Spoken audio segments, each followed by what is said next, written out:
हर खबर पर होगी आपकी पकड़। डाउनलोड कीजिए एबीपी लाइव ऐप। देश जब कोरोना के संकट का सामना कर रहा है, तब जम्मू कश्मीर में आतंक ने फिर से सिर उठाया। साजिश तो थी, बड़ी आतंकी साजिश की, लेकिन देश के शूरवीरों ने लश्कर का आतंकी प्लान फेल कर दिया। हालांकि नुकसान देश का भी हुआ है। जांबाजी के लिए टाइगर के नाम से मशहूर कर्नल आशुतोष शर्मा, मेजर अनुज सूद, इनके समेत 5 शूरवीर शहीद हो गए। पाकिस्तान खुद कोरोना के संकट में फंसा है, लेकिन उसकी अभी भी प्राथमिकता कोरोना नहीं, आतंकी खेल है, जिसमें फिर उसे मुंह की खानी पड़ी है। पूरा घर गोलियों से तबाह हो चुका है। घर के खिड़की दरवाजे टूट चुके हैं, दीवारों पर गोलियों के निशान हैं। उत्तर कश्मीर के हंदवाड़ा में ये वही घर है जहां सेना के जवानों ने लश्कर के 2 आतंकियों को मार गिराया। हंदवाड़ा के चंजीमूल गांव में आतंकियों के छिपे होने की खबर मिली थी, जिसके बाद सुरक्षा बलों ने इलाके को पूरी तरह घेर कर ऑपरेशन चलाया और फिर दोनों तरफ से गोलीबारी हुई।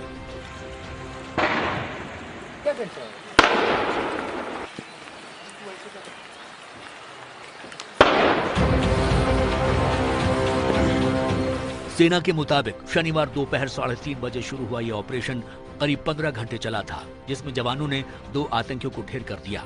मारे गए आतंकी में से एक लश्कर तैयबा का टॉप कमांडर हैदर भी शामिल है, जो पाकिस्तान का रहने वाला था, और दूसरा भी लश्कर का ही हैंडलर बताया जा रहा है। हंदवाड़ा में 4 आतंकियों ने एक परिवार को बंधक बनाया था, जिस वजह से आतंकियों को मारने के साथ साथ परिवार को बचाने का काम बेहद मुश्किल था। लेकिन इस एनकाउंटर में भारतीय सेना के जवानों को अपना बलिदान देना पड़ा है। इस एनकाउंटर में 21 राष्ट्रीय राइफल के commanding officer colonel Ashutosh Sharma, major Anuj Sood, Naik Rajesh, lance Naik Dinesh और जम्मू कश्मीर पुलिस के सब इंस्पेक्टर शकील काजी शहीद हुए हैं। यह एनकाउंटर पिछले 1 साल का सबसे बड़ा एनकाउंटर बताया जा रहा है। कुपवाड़ा में 5 शहीदों के पार्थिव शरीर को जम्मू कश्मीर पुलिस और 21 राष्ट्रीय राइफल के जवानों ने मिलकर शहीदों को श्रद्धांजलि दी है।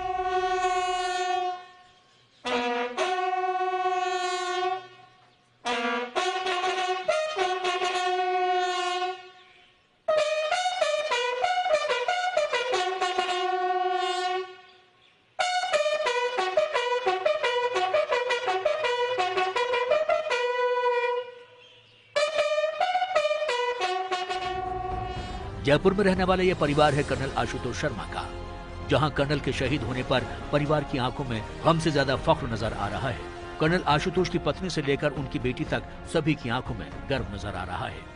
मुझे खबर आज सुबह मिली है, but I anticipated things last night itself. मुझे लग गया था कि कुछ हुआ है। ऐसा क्यों लगा आपको? क्योंकि मेरा कांटेक्ट नहीं हो पा रहा था, बात नहीं हो पा रही थी, और मैं फ़ोन कर रही थी यूनिट में, तो पता चल रहा था कि कहीं पे वो फंसे हुए हैं। और जब इतना लंबा टाइम हो जाता है फंसे हुए, तो आपको लग जाता है कि कुछ सही नहीं है। कोरोना में भी किस तरह से वो वहाँ पे सब कर रहा है, इसके बारे में भी तो बहुत पैशनेट था। तो उसको यही था कि मैं आऊँगा, करीब इस 1-1.25 साल से पहले आया था वो। यही प्रॉमिस की थी कि ऑपरेशन करके, और जिस दिन ऑपरेशन होगा अगले दिन फ्लाइट पकड़ के आ जाऊँगा। मैं आ रहा है अगले दिन फ्लाइट पकड़ के, तिरंगे में लपेट के आ रहा है।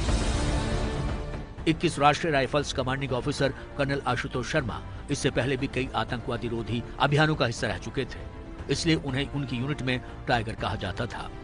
कश्मीर में अदम्य साहस और वीरता के लिए उन्हें 2 सेना मेडल भी मिल चुके थे।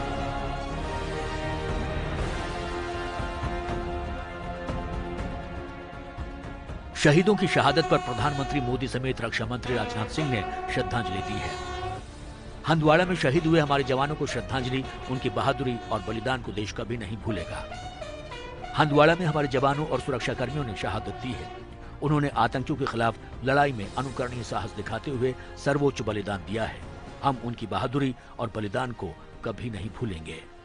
इसी के साथ सीडीएस जनरल विपिन रावत ने भी शहीदों की बहादुरी पर गर्व होने की बात कही।